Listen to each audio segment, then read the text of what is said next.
Let's be honest, Linda Worthington scoffed, loud enough for the whole boutique to hear. Girls like her don't come in here to buy. They come in to loiter or steal, and if you're too afraid to say it, I will. The manager said nothing. The staff pretended not to hear, and Amara Daniels, 16 years old, composed beyond her years, just stood there, her expression unreadable, her hands still folded calmly in front of her. She simply reached into her pocket, pulled out her phone, and made a single call. And the moment Malcolm Daniels stepped through the glass doors, the air inside the boutique changed. Linda Worthington didn't know it yet, but she was about to learn a lesson. About power, about presence, and about what happens when the girl you try to humiliate turns out to own the ground you're standing on. Before we go any further, comment where in the world you are watching from and make sure to subscribe. The glass doors whispered shut behind her with the kind of smooth finality that always made upscale places feel like they were sealing off the outside world.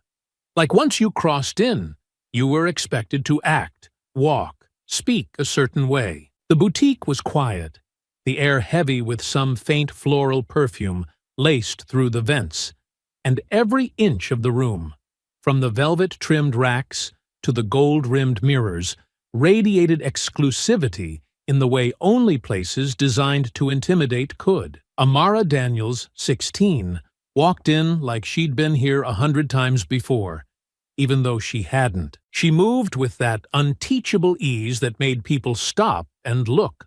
Tall, clean lines in her posture, high bun, sharp and neat, hoodie zipped halfway over a subtle designer tee, her sneakers crisp and understated, but unmistakably limited edition. She didn't need a greeting or a guiding hand. She scanned the room calmly, eyes drifting over sequined gowns and sculpted bodices, letting the silence stretch as she slowly stepped toward a display at the center of the boutique, a dress in soft rose gold that shimmered beneath the warm light, like it was glowing from within. She reached out to touch the fabric, letting her fingertips graze it lightly. Her father's charity gala was in 3 weeks, and though she'd visited other boutiques with her mother, none of those dresses had felt quite right. This one might. She was just about to check the tag when a voice slid across the room behind her, thin and syruped with forced politeness, but colder underneath. Well, some of us are feeling bold today,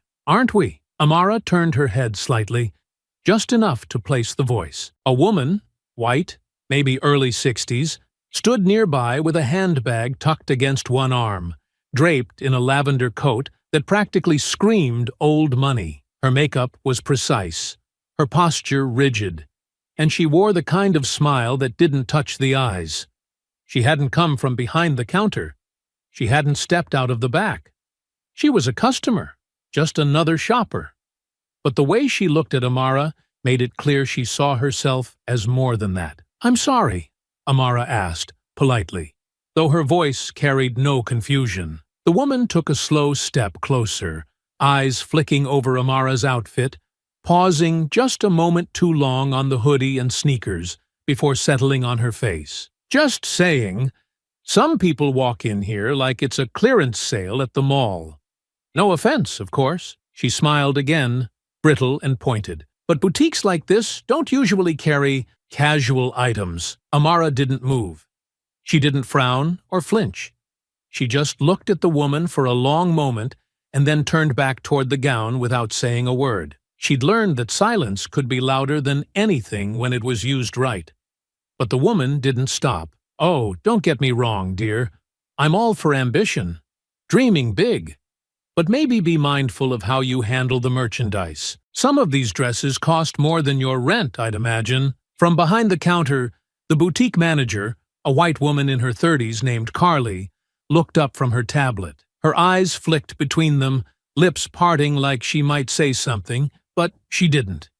She stayed behind the counter, her fingers drumming lightly against the glass. Amara exhaled softly, turned around fully, and faced the woman with a calm so smooth it almost looked rehearsed. "I'm here to shop," she said.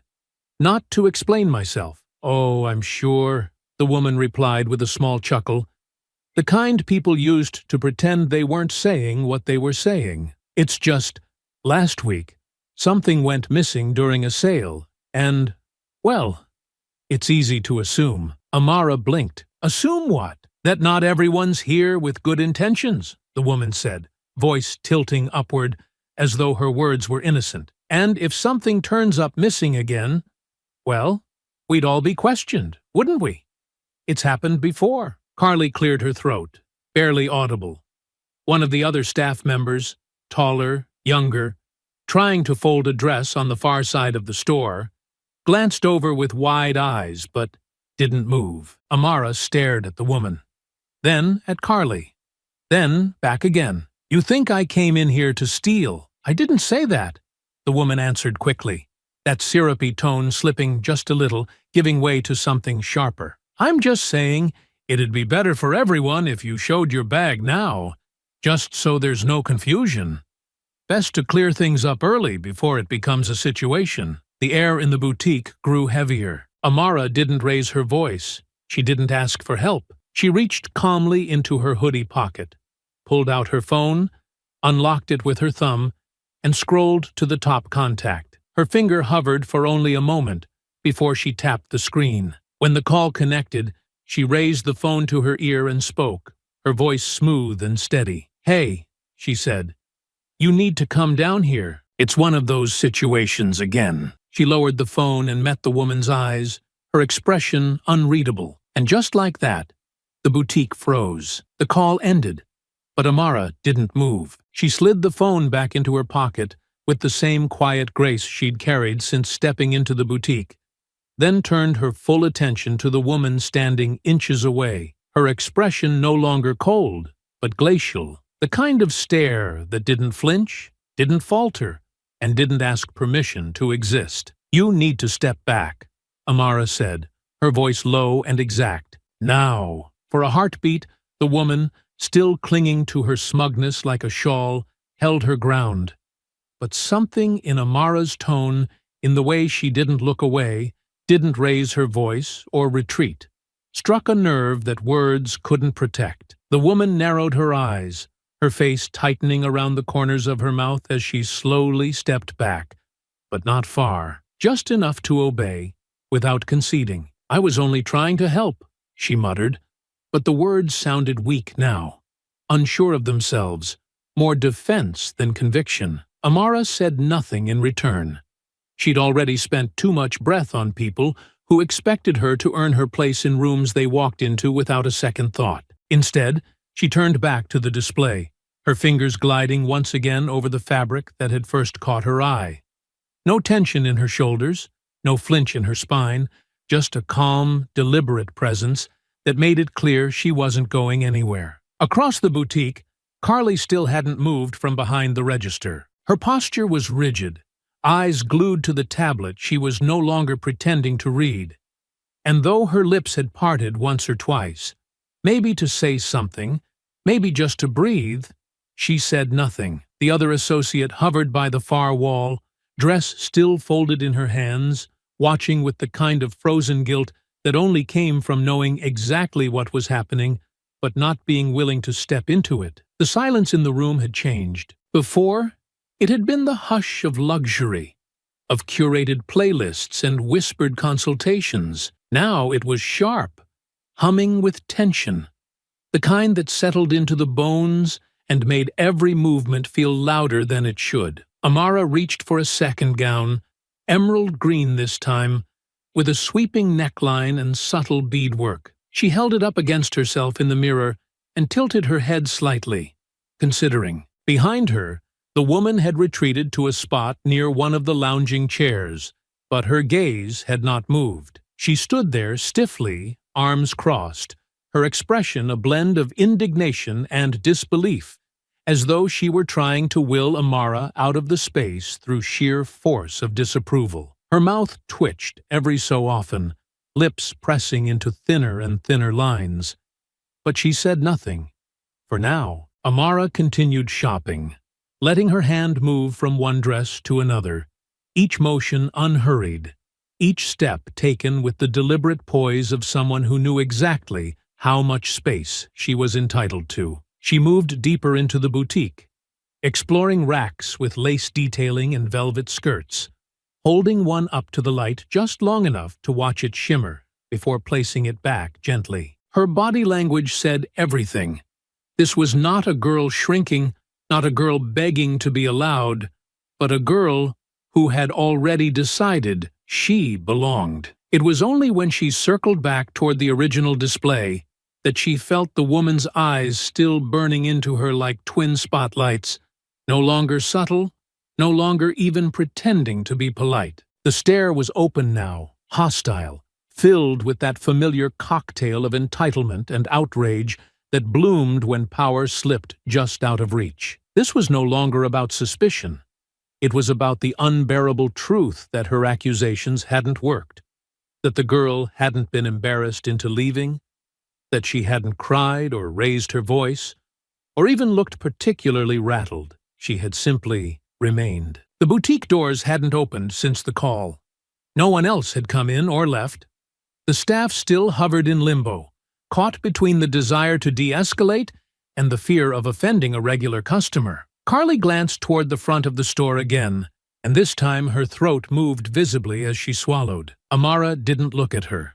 She didn't need to. Instead, she stepped toward the register and placed the emerald dress carefully on the counter, her voice calm as she spoke. "I'd like to try this on, please." Carly blinked as though waking from a trance, eyes flicking to the dress, then to Amara, then to the woman standing silently across the room. For a long second, she said nothing. Then she nodded stiffly and gestured toward the fitting rooms without speaking. Amara picked up the dress again and walked past the woman without so much as a glance, her steps measured, posture tall, the fabric swaying lightly at her side like a banner. And the woman, still standing there, still clinging to her outrage like a badge, watched her go, silent now, her fury eating away at her in bitter, helpless silence. The fitting room door clicked shut behind her with a satisfying softness, sealing her away from the tense stillness outside,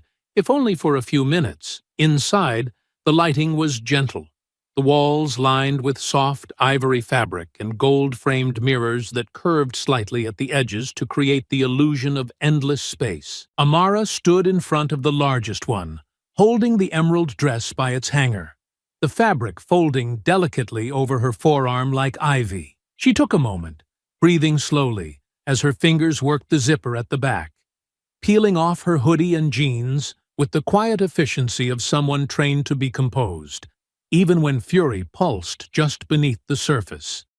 She'd long since mastered the art of hiding heat behind elegance, of pushing down the sting until it cooled into something colder, something that could not be dismissed. The dress slid over her frame like it had been waiting for her. It hugged her lightly at the waist and draped down in clean, flawless lines that shimmered faintly with each breath. The green was deep but rich, catching the light in quiet flashes that made her skin glow with a warmth that brought out the golden undertones in her complexion. She turned once, slowly, watching the hem brush just above her ankles, the neckline dipping gently without giving too much, graceful and strong all at once. For a brief moment, she forgot the cold stares, the accusations, the biting words passed off as concern. In the mirror, she saw herself not as they wanted to reduce her to, but as she truly was, radiant, composed, present. She stepped out of the fitting room, back straight, holding the front of the dress lightly with one hand, as she walked toward the mirror near the center of the boutique. The floor was quiet again, the tension still there, lingering in corners, but no one spoke as she walked. The woman in the lavender coat hadn't moved far. She stood off to the side, watching like a hawk forced to wait. Amara stood before the larger mirror, turning just slightly, letting the light fall across the gown. Her face was unreadable, but the soft nod she gave herself was enough. This was the one. "I'll take it," she said quietly, not looking at anyone in particular. Carly stepped out from behind the counter, a little too quick, a little too eager now that the storm she feared hadn't passed, only thickened. She nodded stiffly, the corners of her mouth trying for a smile, but never making it past the weight of her own discomfort. But before Amara could step forward, movement flashed from the side. "I'll take that one." The words rang out with sharpness, cutting across the boutique with a forced lightness that couldn't hide its edge. Linda Worthington, still standing by the chairs, still pretending she was just another patron, stepped forward with a practiced air, her voice rising an octave, sugary with artificial charm. "I've had my eye on that dress since I walked in. It's a bit too mature for a teenager anyway." Amara turned toward her slowly, the expression on her face not of disbelief, but of expectation. She had known this woman couldn't stand the idea of her winning, of her walking out with dignity and something beautiful draped across her shoulders. Carly hesitated. "I'm sorry, but Amara began, but stopped as Carly turned toward the older woman with an awkward laugh, like they were old acquaintances, bonded by some unspoken familiarity. "Well, technically, it hasn't been purchased yet," Carly said, glancing at Amara, her voice laced with tension. "And Mrs. Worthington is a long-time client. I'm sure we can have another one ordered for you, if it's still in stock." Amara stared at her, a beat too long. "You saw me walk out of the fitting room," she said, the words deliberate and measured. "You saw me pick it out, try it on, and say I wanted to buy it." Carly shifted slightly, visibly uncomfortable. "I know, and I understand, but she did express interest just now. And we don't usually—" "She didn't want it until I wore it," Amara said, her voice rising only enough to press the point without ever breaking composure. "This isn't about the dress, and you know it." Linda smiled then, not warmly, but with the quiet satisfaction of someone reclaiming stolen ground. She took another step forward, her fingers extending as if to brush the gown, as if she might just pluck it from Amara's body if she was bold enough. "I'll be taking it," she said simply, and Carly didn't move to stop her. Amara stepped back once, holding the fabric at her side, and looked directly at Carly. "You're really going to let her take this off me?" Carly's mouth opened, but no words came. Amara didn't wait. She turned her head slowly, calmly, toward the front of the store, and as if the air itself shifted with her, the boutique's front door opened with a muted ding. Malcolm Daniels entered the boutique with the kind of presence that made everything else still. He didn't speak right away. He didn't have to. His eyes swept the room in one glance, catching his daughter standing in a gown, facing two white women, one smug, the other silent. The boutique door eased shut behind him, but the air inside didn't move. It just tightened, thickening around the silence that followed the soft chime of the entrance bell. Malcolm Daniels stood just past the threshold, not rushing, not looking around with wild urgency. He simply stepped forward with that same slow, deliberate presence that always made people stand up straighter without realizing they had. His coat still buttoned, his shoulders broad beneath it, his eyes calm but unblinking. Carly's head lifted immediately, her lips parting with a practiced smile that faltered halfway when she registered the way he scanned the room. She didn't recognize him, but something about the way he moved made her still her hands. Only Amara remained unmoved. She turned slightly, her chin lifting, not as a cry for help, not to introduce him, but as a signal that he was exactly who he needed to be in that moment. Nothing more, nothing less. Linda, however, took a single glance at him and laughed. Short, dismissive, forced through her nose like she was swatting away a fly. "Oh, good," she said. "You brought backup. Charming.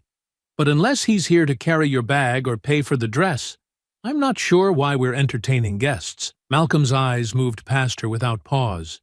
He stepped toward his daughter. "You all right?" Amara nodded, her voice clear. "I'm fine. But you should probably hear what happened before she spins it her way." "I don't need to spin anything," Linda cut in, voice rising just enough to reclaim space. "Your daughter came in here pretending to shop, wouldn't let anyone help her.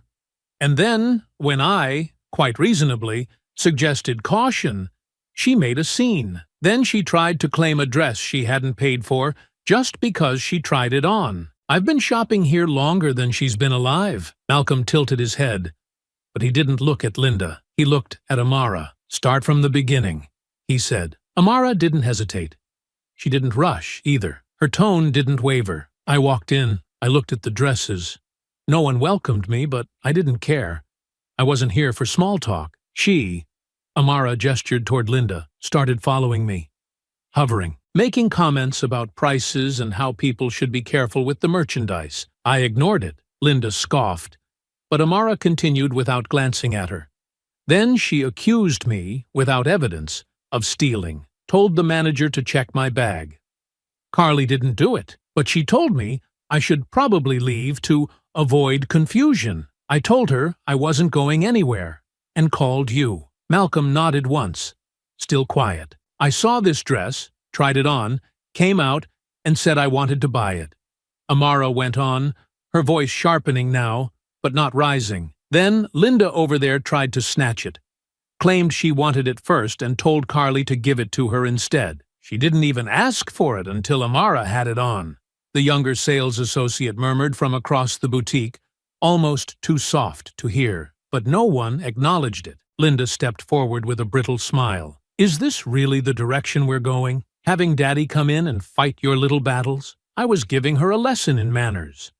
Something she clearly needs. Now Malcolm turned, and when he did, the air stilled even more. She doesn't need you for manners, he said, voice still calm, but colder now. She knows how to carry herself. She didn't shout. She didn't argue. She told me what happened, clearly, without drama. Linda folded her arms. Well, maybe if she made it clearer who she was with, this misunderstanding wouldn't have happened. I assumed. That's the problem, Malcolm said. You assumed. I assumed she wasn't here to buy anything, Linda snapped, now louder, less polished. And I was right, wasn't I? You're the one footing the bill. If she wanted to be taken seriously, maybe she should have walked in here with someone respectable instead of, she walked in here, Malcolm said, cutting her off with a suddenness that halted her mid-sentence, expecting to be treated like any other customer. Not because of who she's with, not because of her last name, because she's a human being in a store. Linda's mouth opened, but Malcolm didn't stop. And now you're standing here, trying to justify why you tried to rip a dress off a teenager like you were entitled to it. Like your money, your history with the store. Your opinion somehow outweighed her dignity. Carly looked down, her fingers curling around the edge of the counter. Malcolm turned to her now. Is that how you run this place? Carly's voice barely escaped. I didn't know what to do. You didn't need to know what to do, he said. You just needed to do the right thing. And instead, you did nothing. Linda scoffed again, louder now, like a kettle boiling over. You act like you're royalty. What are you? A lawyer? A politician? I've never even heard of you. That's not surprising, Malcolm said, because I don't make noise to be heard. I make moves that change the room. Linda rolled her eyes. You're all the same. Come in here with your attitude and your entitlement and expect the world to bend. I expect decency, Malcolm said, which clearly wasn't on display today. Then he looked back at his daughter. You still want the dress? Amara nodded once. I do. Malcolm turned to Carly. Then ring it up. Now! Linda sputtered, furious. You can't just walk in here and give orders like you own the place. Malcolm looked at her, and this time he smiled. I don't yet. And just like that, the silence turned electric. Linda Worthington didn't move. She stood frozen in place, arms crossed so tightly over her chest that the fabric of her coat bunched at the shoulders. Her jaw clenched in a way that suggested restraint, not from regret, but from rage, curdling just beneath her skin. Her eyes darted from Amara to Malcolm, her mouth twitching as though she wanted to say something, but every word she rehearsed died before it could form. Amara didn't spare her a glance. She stood beside her father, emerald dress still hugging her frame, her expression serene, deliberate, composed, and entirely unbothered by the heat still radiating from the woman behind her. She didn't need to gloat. The truth had already spoken for her, and she wore it now like armor, shining beneath the boutique's warm light. Carly stood stiffly behind the counter, pale and visibly shaken, her hands hovering just above the register keys, as if the simple task of ringing up a sale had become a negotiation with gravity itself. Her gaze flicked to Linda, then quickly away, landing on Malcolm with cautious expectation. "The dress is—" she began, but the words came out dry, barely above a whisper. She cleared her throat and tried again. "The dress is $2,200. Malcolm pulled a black leather card holder from his coat and laid it on the counter with practiced ease. He didn't ask for a discount. He didn't blink at the price. He didn't ask if the dress came with a bag or a receipt or a guarantee. He simply placed the card down and waited, his posture silent but commanding. And the message was clear. No more conversation, no more debate, no more delay. Carly processed the payment quickly, her hands fumbling only once, and then placed the dress into a protective garment bag with reverent precision. She avoided everyone's eyes, especially Amara's, and slid the receipt across the counter like a quiet apology wrapped in thermal paper. "Thank you," she said, but it barely made it past her lips. Malcolm took the garment bag and handed it to his daughter without looking away from Linda, who still hadn't moved from her spot. Her arms crossed tighter now, her expression contorted into a smug, defensive smile. "Enjoy your moment," she said, voice laced with venom wrapped in sugar. "You've had your little victory, but you don't scare me." Malcolm stepped forward once, not aggressively, not even forcefully, but with the weight of someone who knew that power, when wielded correctly, didn't need to announce itself to be understood. "We're not here to scare you," he said calmly. "That would imply you're worth the effort." Her nostrils flared, but he didn't stop. "This moment," he continued, voice steady and quiet, "isn't for you to understand. It's not about changing your mind or earning your respect.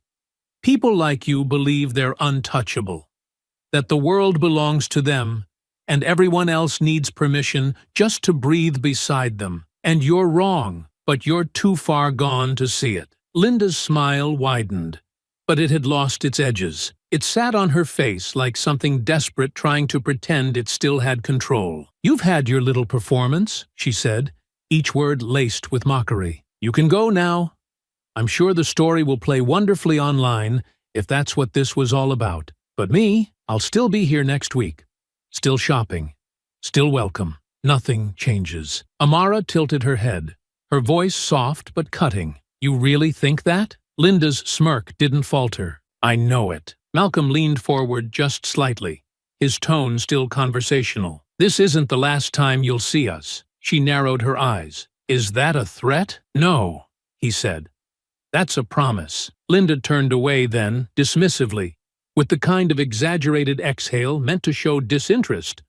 But the tension in her shoulders betrayed her. She didn't like not knowing. She didn't like feeling that the room had shifted, and she hadn't been told how.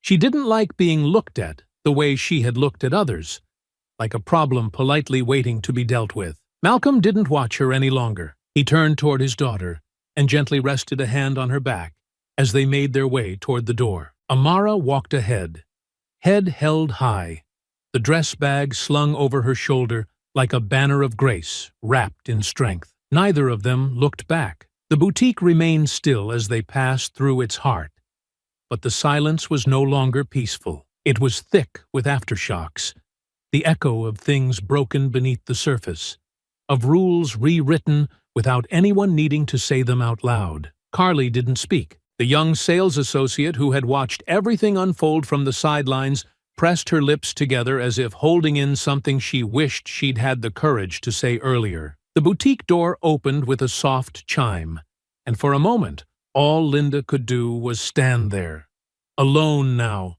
with no one rushing to reassure her, no one leaping to defend her. She watched them go, her arms still crossed, her expression still smug, but the faintest twitch at the corner of her jaw betrayed the truth. She wasn't nearly as unmoved as she wanted to be. And when the door closed behind them, when the boutique returned to its curated stillness, there was no applause, No allies. Just quiet, heavy, and telling. Outside, Amara walked beside her father without saying a word for a full block. Then she finally looked over at him, the corner of her mouth lifting just slightly. "You didn't tell her who you were," she said. "She didn't earn that," he replied. They kept walking. The car ride was quiet, not out of awkwardness, but from the kind of shared silence that wrapped around them like something sacred. Something neither of them wanted to disturb just yet. Amara sat in the passenger seat, the emerald gown folded neatly in her lap, her hands resting lightly on the garment bag as she watched the city roll past the tinted windows. Outside, pedestrians drifted in and out of shops. Taxis honked lazily through intersections, and the boutique they had just left faded into the distance like something unremarkable. Just another luxury storefront on a street lined with polished glass and curated beauty. But for Amara, it hadn't faded. It lingered, not as trauma, but as something colder, quieter, a bruise beneath the surface, not yet visible but already pulsing. Malcolm kept one hand on the wheel, the other resting on the console between them, his gaze steady on the road. He didn't speak, not because he didn't have words, but because he knew his daughter needed space. And Amara, for all her poise and self-assurance, hadn't said much since they stepped outside. It wasn't her silence that worried him. It was the stillness behind it. It wasn't the first time she'd been profiled, and they both knew it wouldn't be the last. But this one had been different. This one hadn't happened in a school hallway or on a street corner. It had happened in a boutique designed for elegance, exclusivity, and power. And the message had been clear: you may walk like you belong, but we still see you as something to be watched. "I wasn't going to leave," Amara said at last, her voice quiet but clear. Not after she said what she said. Not when Carly just stood there. Malcolm nodded once, not taking his eyes off the road. "I know. She wanted me to shrink," Amara continued. "Make me feel like I didn't deserve to be there. Like I was borrowing someone else's world. And you didn't let her," he said, his voice calm but firm. "You stayed. You looked her in the eye. You made her confront the truth." She didn't respond right away. Her gaze lingered on the skyline ahead, where the buildings stretched high and proud, glass and steel glittering beneath the afternoon sun. Eventually, she exhaled slowly and leaned her head against the window. "I'm just tired of it always being a test," she said. "Like I have to prove, every time, that I'm allowed to exist in places they think I shouldn't." Malcolm glanced at her then, just for a moment, before turning his eyes back to the road. "You don't need to prove anything to anyone," he said. "Not anymore. Now it's time they prove something to you." She looked at him, her brow furrowing slightly. "What do you mean?" But he didn't answer. Not yet. They pulled into the underground garage of his office tower, the security gate rising with a soft hum before closing behind them. The car's engine shut off, and the silence returned. Not tense, not heavy, just waiting. "Come upstairs," he said. "Just for a minute." Amara followed him through the private elevator entrance, still holding the dress bag. Though her steps had grown slower now, her curiosity beginning to peek through the haze of frustration that had lingered since the boutique. The elevator carried them to the top floor, where floor-to-ceiling windows framed the city like a living painting, and the office's design was as quiet and composed as the man who occupied it. No clutter, no loud colors, only precision and intention in every corner. He walked to his desk, pressed a few keys on a wireless keyboard, and waited until the monitor lit up. Then he dialed a number from memory. Amara stood nearby, watching. "Yes, this is Daniels," he said into the phone, his tone shifting. Not louder, but sharper now, deliberate and clipped. "I need you to schedule a call with Renner, Hamilton, and Brooks tomorrow morning. Add Lillian from Acquisitions. Tell them it's urgent." He paused. "And find out who owns the building where Vela sits. The boutique. I want a full portfolio by the end of the day." Amara blinked. "Wait, what are you doing?" Malcolm looked at her calmly, then leaned back in his chair. "Taking my time," he said. "Making sure the next time she sees us, It won't be on her terms. Amara's eyes widened slightly, not in shock, but in the slow realization that the story wasn't over. Not just emotionally, not just personally, but structurally. Her father wasn't just angry. He was already thinking 3 steps ahead. The kind of response Linda would never see coming because she'd never imagined her actions carried consequences. Not when they came from someone like her. "You're really doing this," Amara said softly. "I told her it wasn't the last time she'd see us," he replied, folding his hands together. "And I meant it." She didn't smile, but the tightness around her shoulders loosened. Good. The day after the boutique incident unfolded behind the silence of glass walls and velvet hangers, Malcolm Daniels sat in his office overlooking the city, not with anger simmering beneath his skin, but with something colder. Intent sharpened to a point. There was no press release, no posturing, no social media outrage. There were only quiet calls, firm directives, and a stack of reports waiting on his desk, each one shedding more light on the boutique and the crumbling structure that supported it. Amara sat nearby, her legs tucked under her, as she scrolled through fabric samples on her tablet. She hadn't spoken much that morning, but she didn't need to. Her presence was enough. She had already fought the first battle. Her father would handle the rest. "I want a clean chain of ownership," Malcolm said without looking up. "No gaps, no licensing intermediaries. If there's a lease, I want the terms. If there's a silent partner, I want a name. I don't care how pretty they dressed it up. I want the foundation stripped bare." His assistant, seated across the desk, nodded quickly and jotted notes without asking questions. Everyone in the office had heard his tone shift after that call from the boutique. There was no announcement of war, just a change in air pressure. He waited until the assistant left before speaking again, his voice softer now. "I don't like being predictable." Amara looked up from the tablet, one brow raised. "You think she's still bragging to her friends?" Malcolm gave the faintest of nods. "She probably thinks she handled it, that her reputation protected her. And Carly? She's probably hoping we've already forgotten." Amara leaned back slightly, letting the tablet rest on the couch beside her. "You're not going to forget, are you?" It wasn't a question. It was a statement. Steady. Knowing. "No," he said simply. He crossed the room and picked up a folder that had arrived just minutes before. Inside was the full ownership profile of the property that housed the boutique. A narrow LLC with 2 passive investors and a managing partner who owned several other retail locations, each one bleeding money slowly under the illusion of luxury. Vela, it turned out, was not as untouchable as its glass displays pretended to be. It had problems, slipping margins, unpaid vendors, a silent churn of staff turnover that hadn't made it to the surface yet. Malcolm closed the folder slowly. "They're behind on 2 of their wholesale payments," he said aloud, not really for Amara, but to hear it himself. "And their 4th quarter projections are lower than last year's. So they're vulnerable," Amara said, catching on. "They're available," he corrected. "They just don't know it yet." He made another call that afternoon. Short, direct, and impersonal. "I want a conversation scheduled with the managing partner," he said. "No mention of what happened. No names. Just interest from an investor looking to add retail real estate to his portfolio. We keep it clean." As the hours passed, the foundation of Vela began to shake. Not from scandal, but from something far quieter. Due diligence, financial pressure, the knowledge that the boutique was not a fortress, but a facade wrapped in fragrance and fabric.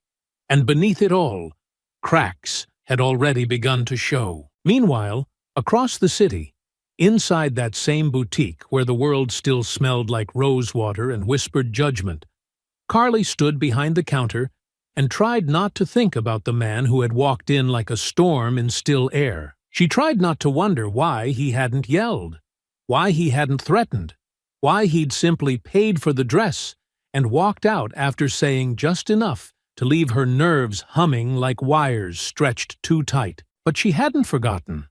Not the look in his eyes, not the words he'd left behind. "This isn't the last time you'll see us." Linda had come in again that morning, acting as though nothing had happened. She'd asked If a new shipment had arrived, complained about the parking, complimented a scarf she didn't plan to buy. She was smiling too much, talking too loud, as if trying to re-establish herself by sheer force of presence. Carly had nodded along, responded politely, but her stomach hadn't stopped tightening since that man's eyes had settled on hers. She didn't know who he was, but she knew, deeply, undeniably, that he was someone. Someone who had already moved past fury and into something far more dangerous.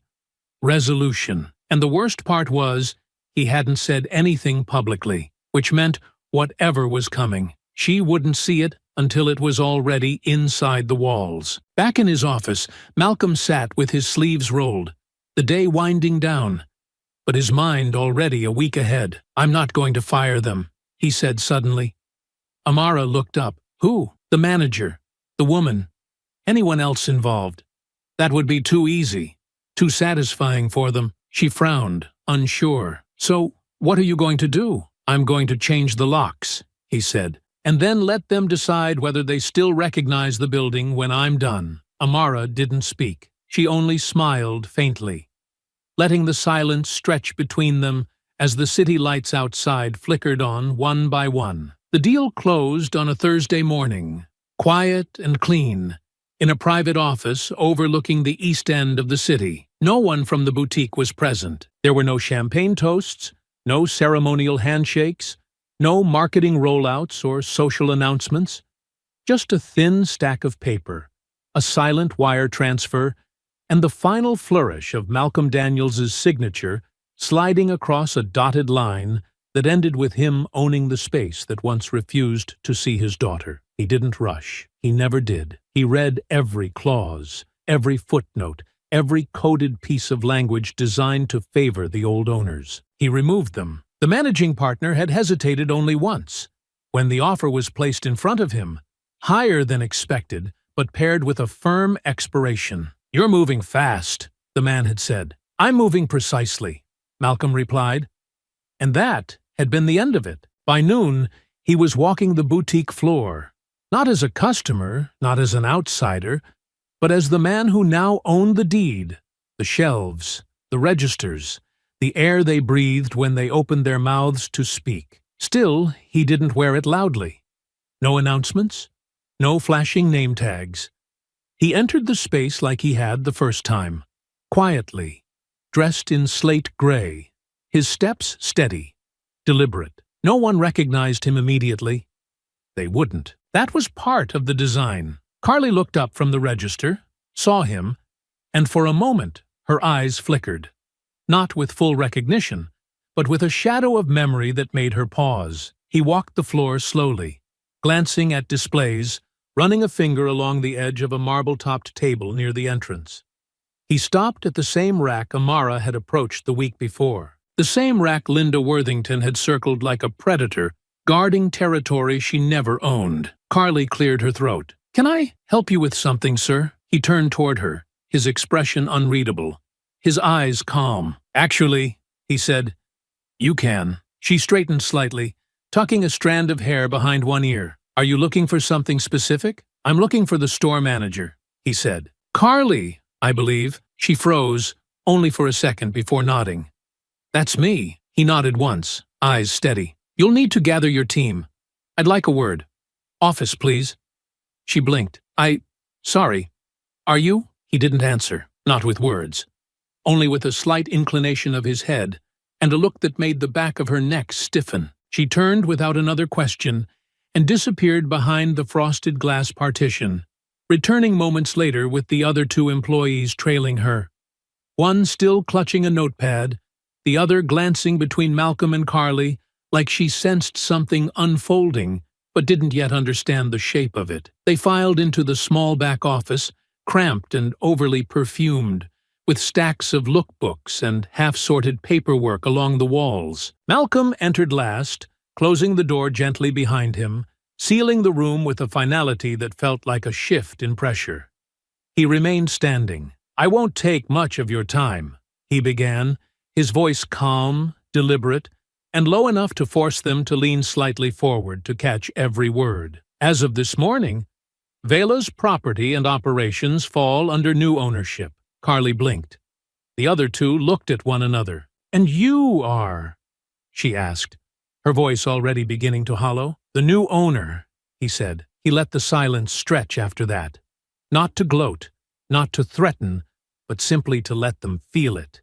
Let the words find their place in the room and take root. Carly swallowed hard, her eyes darting to the others, then back to him. "I wasn't informed." "You are now," Malcolm replied. One of the employees, the younger one, shifted uncomfortably. The other said nothing. "I've read your records," Malcolm continued. "I know the sales figures. I know who your vendors are. I know who left quietly in the last 6 months and who stayed. I know what happened last week, and I know how long it took for anyone to step in. So let's skip the part where we pretend this is a surprise." The silence thickened. "I'm not here to fire anyone," he said, voice still level. "That's not how I operate. But things will change. The hiring process, the customer experience, the leadership structure. There will be new expectations. You'll receive a full transition packet before the end of the day. You'll review it. You'll sign it. Or you'll step aside." Carly opened her mouth, as if to protest, but no words came. She only nodded, slowly, lips parting, then closing again. "I won't be managing the day-to-day," Malcolm added, "but I'll be watching closely." He looked at each of them, one by one, letting the weight of that linger, not as a threat, but as a promise. "And if anyone asks who I am," he said, "you tell them this. I'm the man who remembered." He turned, opened the door, and stepped out, leaving them in the stillness of a room no longer theirs. They met that evening at Malcolm's penthouse, the city humming far below the wraparound windows as dusk settled in with a wash of deep lavender and gold. The lights were low, casting long shadows across the living room floor, and the only sound was the quiet clink of ice settling in a glass of water that Amara held between her palms, untouched. She sat curled at the edge of the couch, her eyes fixed on the skyline, but her mind somewhere else entirely. Malcolm stood across from her, jacket off, sleeves rolled, a file open on the table beside him, a newly printed roster, fresh vendor contracts, a revised layout for the boutique's front end. She hadn't said much when he told her the sale had closed, just one quiet nod, a small lift at the corner of her mouth. She didn't need to say more. She had already seen the beginning of it in his eyes days ago. And now that he owned the place, the question had shifted from why to how far. "You've never been the type to gloat," she said finally, her voice even. "So, what happens next?" Malcolm looked up. "That depends on how you want to handle it." She turned to face him, brow raised. "Me? This started with you," he said. "And it should end with you. I've made my moves. The foundation is mine now. But what happens when she walks through those doors again, that's yours to decide." Amara looked away again, the gears already moving in her mind. Not with vengeance, not with rage, but with something sharper. Linda Worthington had dismissed her like an insect, tried to shame her, tried to steal her voice and her space. She hadn't flinched then. She wouldn't now. "She'll come back," Amara said. "She's the kind who always does." Entitled, "People Don't Know How to Stay Gone. They assume their welcome is permanent." Malcolm nodded once. "And when she does?"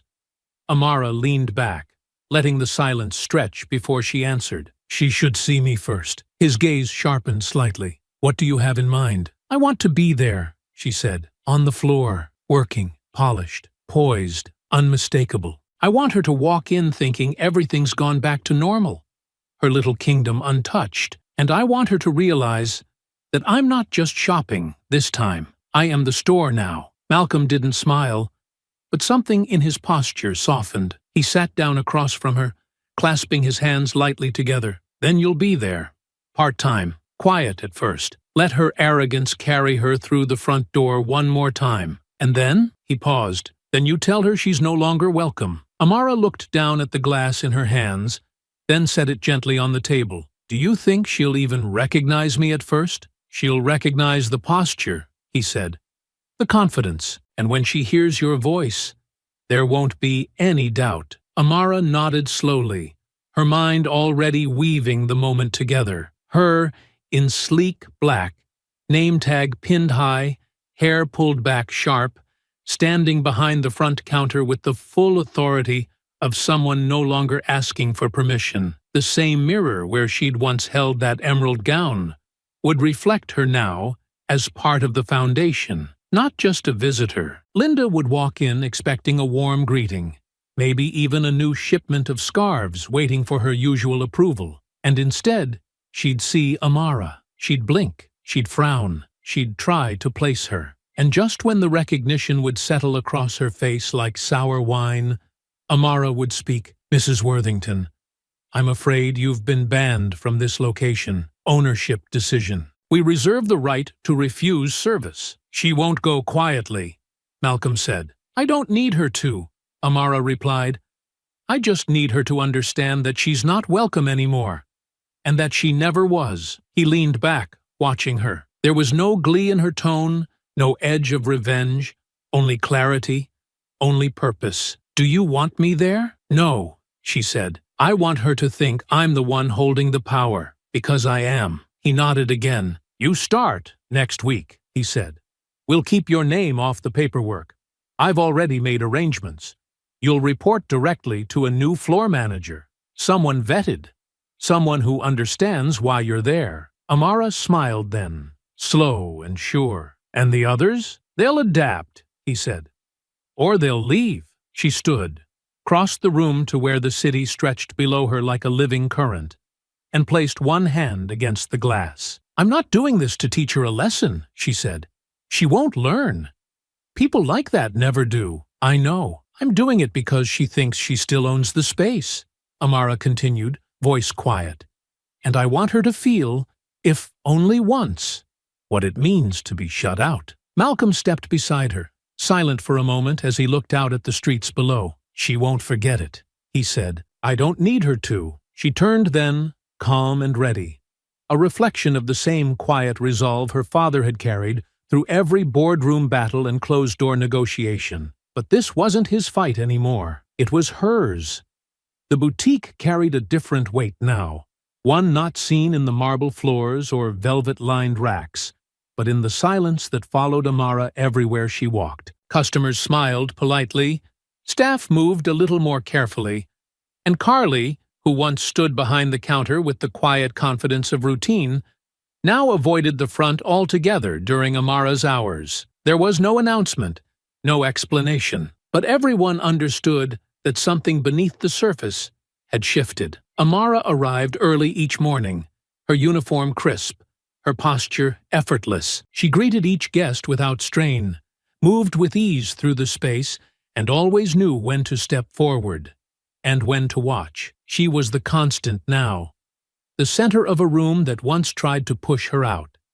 And then, on a Thursday just past noon, Linda Worthington returned. The door chimed softly as it always did, but Amara felt it before she saw her. That particular rhythm of heels across polished tile, that sharp perfume with its cold floral bite, it was unmistakable. Linda swept in like she owned the oxygen, her winter white coat fluttering behind her, her scarf knotted with exaggerated care, her expression already preparing for pleasantries she never meant. She didn't glance around.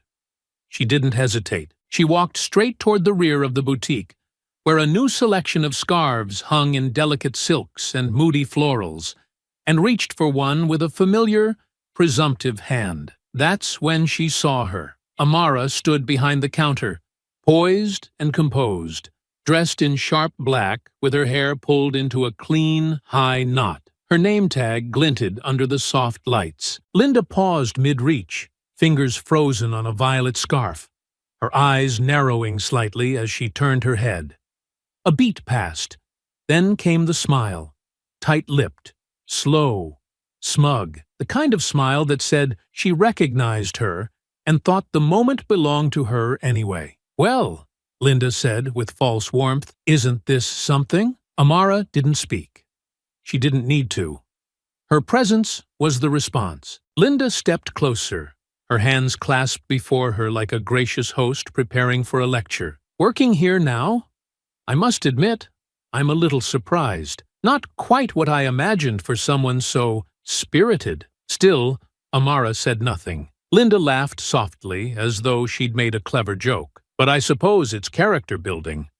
Learning the value of service, structure, respect. I hope you're taking notes this time around. Carly, folding scarves near the front, suddenly dropped one to the floor. She bent down quickly to retrieve it, but didn't look up again. Linda reached for the same scarf once more, lifted it, and held it to her neck. I assume you're not the one I need to speak to about purchasing. Amara spoke then, her voice measured, cool, and unmistakably clear. Actually, you do. Linda blinked, slowly. I'm sorry? Amara's gaze didn't waver. You'll have to speak with me. I'm the one in charge of floor operations. Linda let out a dry laugh, sharp and ugly. Please, let's not pretend you've been promoted to more than display duties. I'm sure there's a manager on site who understands how these things work. I understand exactly how these things work, Amara said calmly, her voice even. And I'm telling you now, you're not welcome here. Linda's smile faltered. Amara continued, quiet but firm. You've been banned from this location, per directive, from ownership. The words hung in the air, cold and precise. Linda stared at her for a long moment, blinking once, then twice.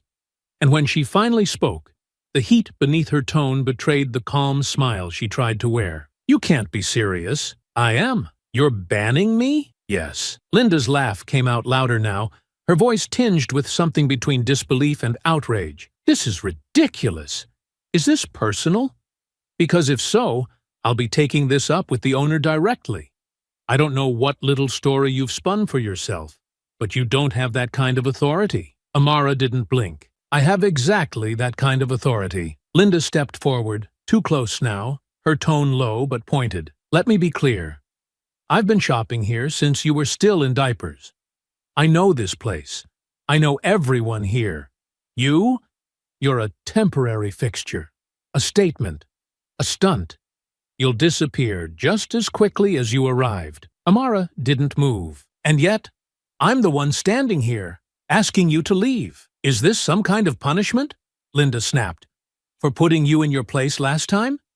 Because if you think I'm going to stand here and be ordered around by a child, you're not being ordered, Amara said, her voice still calm, still slow. You're being informed. Linda's eyes narrowed. Then inform me where your manager is. I'm right here. I want to speak to the owner. Amara paused, her head tilting slightly. He doesn't take walk-ins. The words landed like glass against stone, delicate and shattering all at once. Linda stared at her, suddenly unsure of her footing, the edges of her arrogance cracking as something inside her began to recognize that the rules had changed, and no one had bothered to warn her. But she didn't back down. Not yet. Instead, she straightened her coat, adjusted her scarf, and smiled again. Forced now, tight and trembling around the edges. Well, she said, we'll just see about that, won't we? And Amara, steady as ever, simply nodded. Yes, she said, we will. For a brief moment, the boutique went still. So still that even the gentle instrumental music playing overhead felt out of place, like it didn't belong in the room anymore. Linda stood facing Amara, lips parted just slightly, as though a retort were still forming behind her teeth. Though none came, she blinked slowly, once, then again, eyes sweeping the store like she was looking for an exit, a witness, someone who would step in and say, this had all been a mistake. Her gaze landed on Carly. The manager stood at the far end of the room near a folding station, her posture rigid, her expression unreadable. She had been there the whole time, watching, listening, not daring to step between them. But now, as Linda turned and marched toward her, heels snapping sharply with every step, it became clear that she was Carly's last hope of reclaiming some control over the situation. You, Linda said, her voice brittle but rising fast. I want to speak with you. Now. Carly didn't move. Her hands stilled, still halfway through folding a silk blouse she hadn't really been looking at. Her eyes lifted slowly to meet Linda's. "I want to know exactly what's going on," Linda continued, her voice sharpening. "Because I've been coming here for over 2 decades, and never, not once, have I been spoken to like that. You let that girl stand behind the counter and humiliate me, and you said nothing." Carly opened her mouth, closed it again. She looked behind Linda, toward Amara, then back. "I asked you a question," Linda snapped. "Has this store completely lost its mind?" Carly took a slow breath, then set the blouse down with careful precision, her fingers brushing a crease flat that didn't need smoothing. "We have new ownership," she said at last. Linda stared at her. "What does that have to do with anything?" Carly didn't answer immediately. She glanced once more toward Amara, who had returned behind the counter and now stood there, tall, poised, hands folded neatly in front of her. The same girl Linda had tried to humiliate, the one she had once accused of theft, now unshaken and quietly radiant beneath the boutique lights. Carly looked back at Linda, and the words came more firmly this time. The store was sold. A full acquisition. The papers were signed last week. Linda narrowed her eyes. "To who?" Carly hesitated, then dropped the final weight. "Malcolm Daniels." The name dropped like stone through glass. Elegant, clean, and absolutely shattering. Linda blinked, once, then scoffed, though the sound came out awkward and dry. "Who?" Amara's voice carried gently from across the room, calm as always. "My father." Linda turned, slowly, as though her own spine had gone stiff from the realization. She looked at Amara again, truly looked, and this time it was as if she were seeing her for the first time. Not just the uniform or the posture or the calm command, but the fullness of who she had been all along. The girl she had dismissed wasn't just standing behind a counter. She stood on a foundation her family now owned. Linda's laugh came out thin, humorless. "No, that's ridiculous." Carly didn't argue. "It's a stunt," Linda insisted. "He's doing this to make a point, to embarrass me. This isn't permanent." Carly didn't respond. Linda turned back to Amara, who remained still, her chin high. "This is all performative," she said, as if trying to convince herself. "It's theater. You're not going to last behind that counter. People like you burn bright, then disappear. Always. And yet," Amara said softly, "here I am, still standing, while you're the one being asked to leave." The silence that followed was the kind that didn't just fall. It settled deep, pressing into the corners of the room, into the shelves and the folded scarves, and the shifting glances of the 2 other associates standing nearby. No one rushed to defend Linda. No one offered a lifeline. For the first time since she entered, Linda looked around and saw that no one stood beside her. "You think this changes anything?" she asked, her voice lower now, bitter and trembling. "I don't need it to change you," Amara said. "I just need it to remind you that your time deciding who belongs is over." Linda took a breath, held it, then exhaled through clenched teeth. "I'll be speaking to my attorney." Amara didn't flinch. "Please do. But I'd advise you to check the property records first." It wasn't a threat.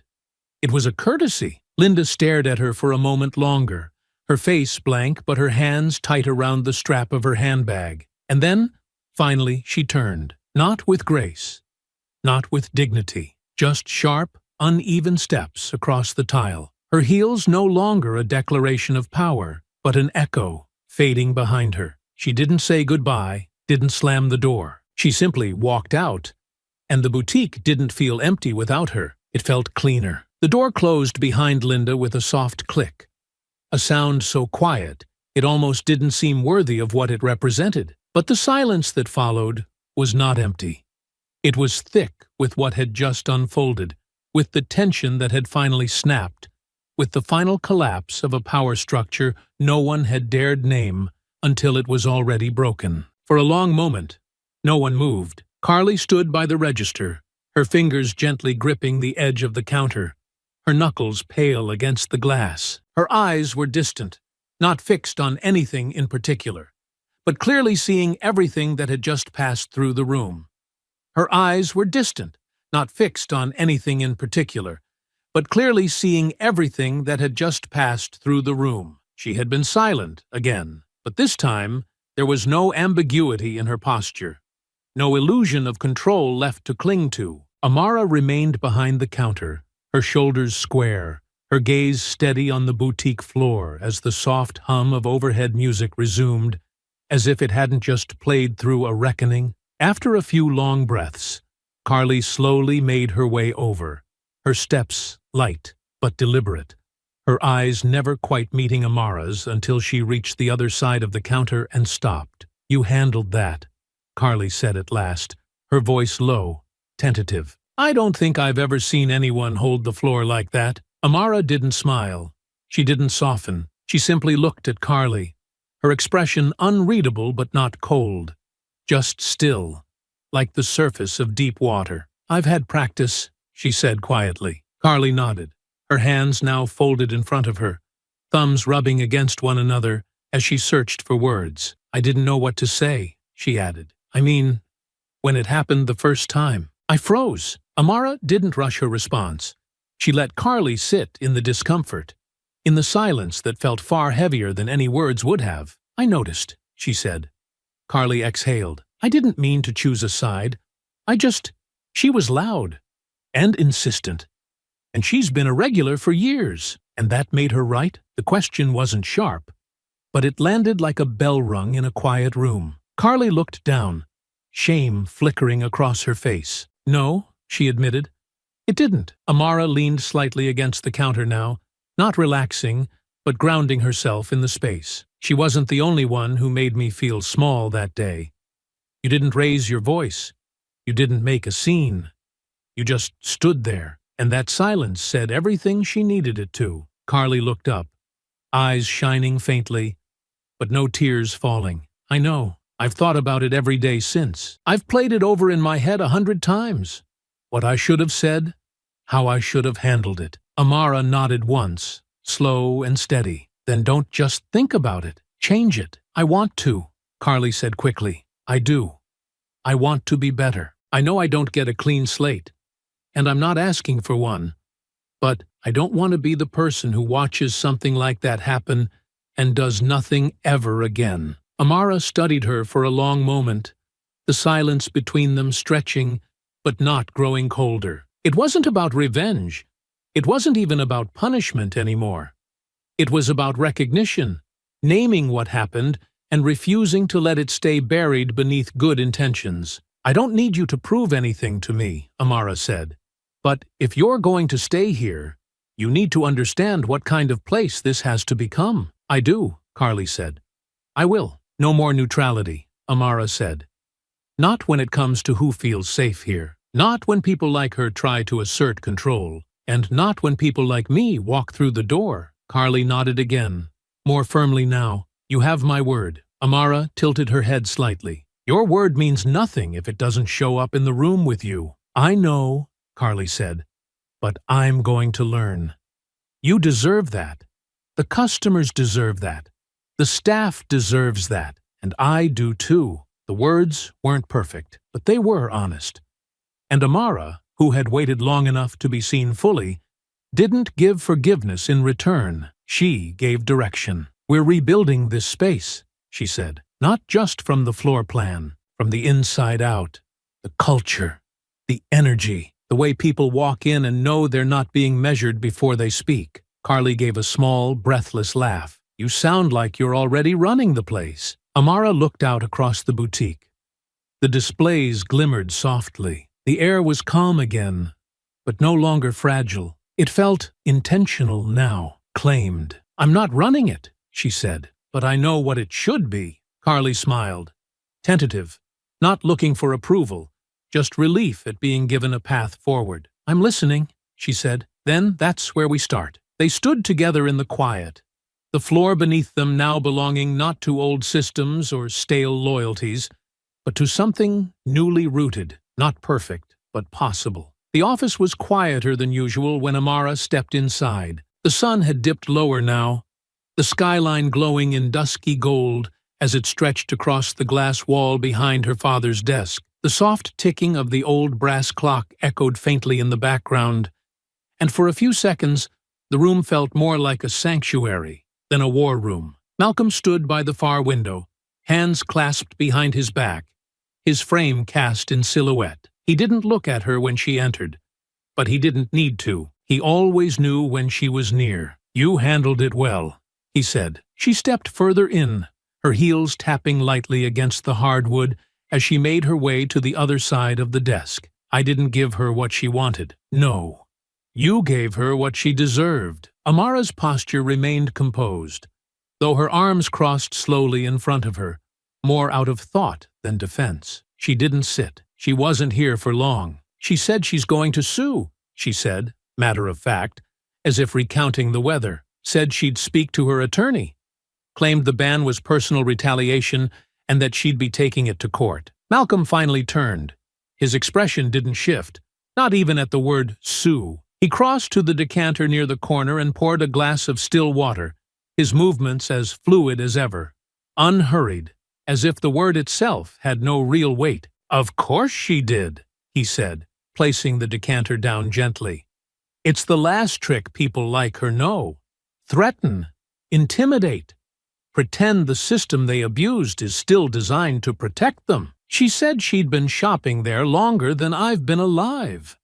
That I was a temporary fixture." Amara said the phrase with a soft, clipped emphasis, letting it hang in the air just long enough for the absurdity of it to settle between them. Malcolm's brow lifted faintly. "Funny, I don't remember her name on the deed." She thought Carly would back her up. That was the most pathetic part, like she couldn't process the fact that the world moved on without her consent. Malcolm leaned back against the edge of his desk, the glass untouched in his hand. She's still operating from the illusion that her voice carries the same authority it used to. But authority doesn't come from volume. It comes from ownership. Amara nodded, slowly. "And now, that's exactly what we have." He looked at her then, the weight of the moment clear between them. "She'll try to bluff," he said. "She'll drop words like litigation and discrimination and breach of service. And then, the second she sees the actual legal standing, she'll realize how little ground she's standing on." Amara allowed a small, breathless laugh to escape. "I told her to check the property records before she embarrassed herself further. That was generous. I was feeling gracious." Malcolm smiled at that. Not a wide smile, not celebratory, but something quieter. A recognition of the poise that had carried her not just through the confrontation, but beyond it. Not once had she raised her voice. Not once had she needed to prove anything. She had stood where she belonged and made it known, without needing permission, apology, or revenge. "She won't take this well," Malcolm said. "Women like that never do. Their entire identity is built on being beyond consequence." "She looked shocked," Amara murmured, "like she'd been betrayed by the ground." "That's because she thought she was still standing on it." Amara crossed to the window now, gazing out at the buildings bathed in gold and shadow, her reflection caught beside her father's in the glass. "I don't think she understood what was happening until it was already over." "She understood," Malcolm said.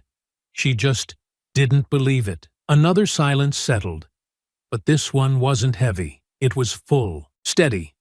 Their work was done, and the weight of justice had been placed exactly where it belonged. "I'm not interested in her lawsuit threats," Malcolm said finally.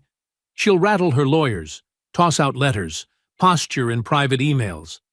And when that fails, she'll try to use the court of public opinion. Let her. We don't answer to opinion. We answer to results." Amara nodded. "And results are permanent." He stepped beside her, both of them looking out over the city now. "You did more than prove a point," he said.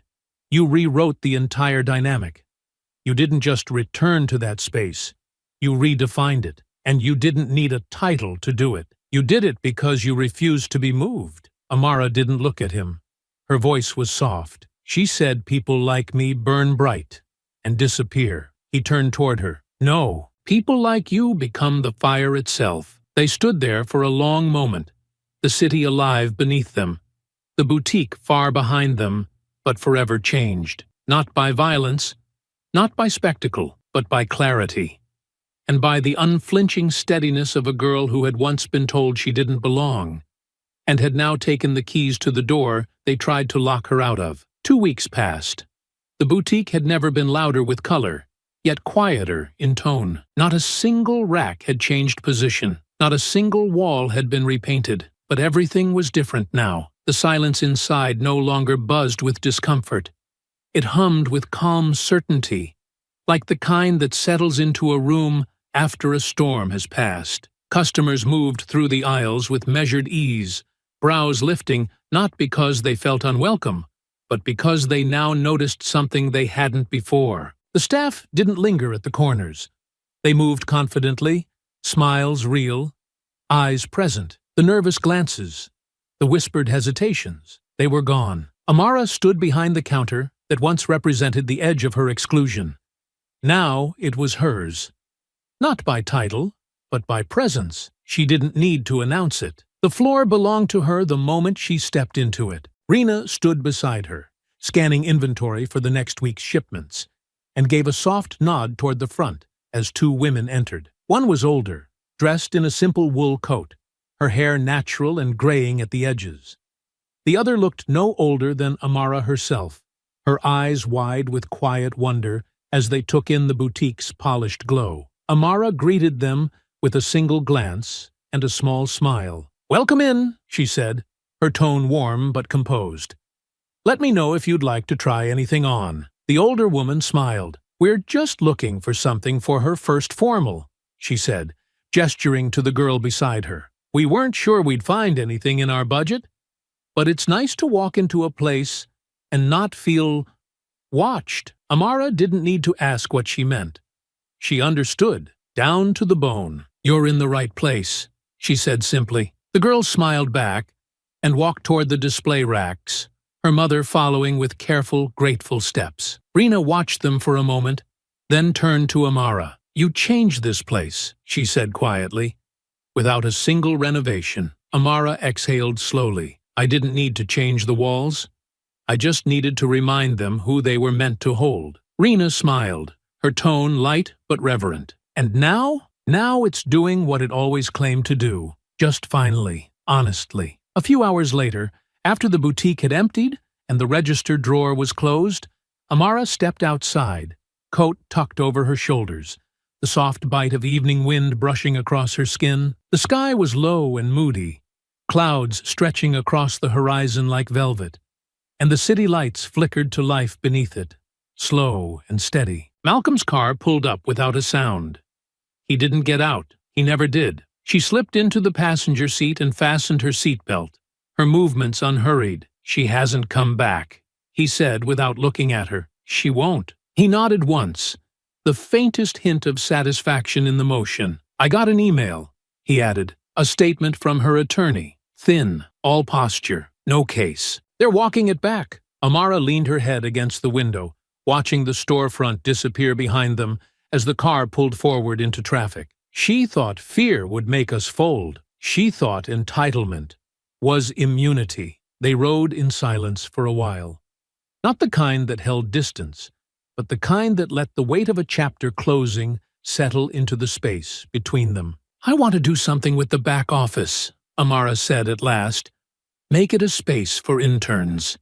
Kids from schools that don't get invited to places like that. Give them something tangible to step into." Malcolm looked over, his eyes proud, though he didn't say it. "It's yours. Build what you want." She nodded slowly, her voice softer now. "It feels like I finally moved the weight from my shoulders to my hands, like I'm holding something now. Something real." "You are," he said. "And you didn't just carry the weight. You built something with it." They drove on, the city sprawling around them, wide and full. The lights blurred slightly in the glass, but Amara's reflection remained sharp, defined not by what she had endured, but by what she had claimed. No apologies, no pleas for understanding, just space, owned, occupied, protected. Linda Worthington had become a shadow. No press, no lawsuit, No return, just a closed door behind her, and a room that would never again bend in her direction. Inside the boutique, under soft light and warm air, a young girl stepped from a fitting room, the hem of her navy blue gown swaying slightly around her ankles. Her mother's hand flew to her mouth, eyes glistening. Rihanna smiled as she approached, with the kind of ease that had come back into her step recently. "Would you like me to hold it at the counter?" The girl looked at her mother, then nodded. Behind them, just faintly, the door chimed again. A new customer entered. The day continued. And upstairs, in an office above it all, a nameplate had been added to the corner of a sleek black desk. Amara Daniels, strategic consultant, not for show, not for vanity, but because no one would ever again question whether she belonged in the room. I hope you enjoyed that story. Please share it with your friends and subscribe so that you do not miss out on the next one. In the meantime, I have handpicked 2 stories for you that I think you will enjoy. Have a great day.